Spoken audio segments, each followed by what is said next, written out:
is the story of a factory worker. It's not told very often. The factory worker watched his boss drive in his brand new Lamborghini. "Wow," he said, "that's a nice car. I wish I could have one. How do you do it?" The boss said, "If you come to work early, give your very best, take shorter tea breaks, put in some overtime, by the end of the year, I'll be able to buy another one." Most of us spend our lives chasing the carrot, avoiding the stick, and giving our energy to someone else. Change from the captured to the conscious. There are those rare moments of life when we're really in the midst of it. We have tremendous clarity. Some people never feel it. There seems to be nothing we can do to induce it. And it fades quickly, and we return to our sleep-like state.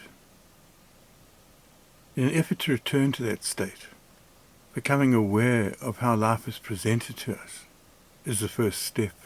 We live a life that swings between pleasure and pain. We have very little independent thought about what life should be. We just carry on as everybody else does, with the carrot and stick motivation. Something is dangled in front of us, some promise of happiness, which we never quite get hold of, but we chase endlessly, pulling life along behind us.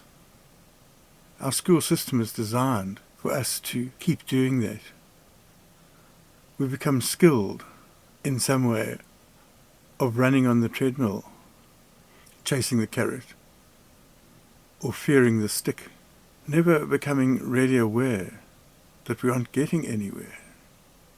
We've had our perception created for us of the world. It's very much the same perception our parents had, and their parents. There are very few people around who can help us see through the veils and filters that have been put in front of us. We're educated to work. We get a few comforts, but really no rewards. We perceive rewards as doing well, achieving outstandingly in some sport, or rising up to get the corner office at the job, or get the admiration by being a rock star. All those things turn out to be empty, and you're still driven by the carrot and the stick. If one looks at life with awareness, if we still our mind and see exactly what is in front of us, we come away with a totally different picture. What is going to bring us happiness and bliss is something very different to what we've been chasing. Inner stillness clarifies our mind. It is our scattered, turbulent mind that stops us seeing what's really going to bring us happiness. But if we stop and become clear, we start to see humanity quite differently. Everybody's running their pet wheel of time, up and down the road, having festivals and song and dance and intoxication, until something makes them frightened, and they all bow down. With clarity and a still mind, you see a different world. You see different things happening. You're not driven by fear porn. You start to relax. You start to move into the realm of consciousness, which is very different from sensual pleasure or intellectual pleasure. Consciousness is really beyond description. It has to be experienced. But it's perfectly possible, and it's experienced in stillness. And you start to see a world that those around you don't see. you can start to direct your energy with attention and awareness.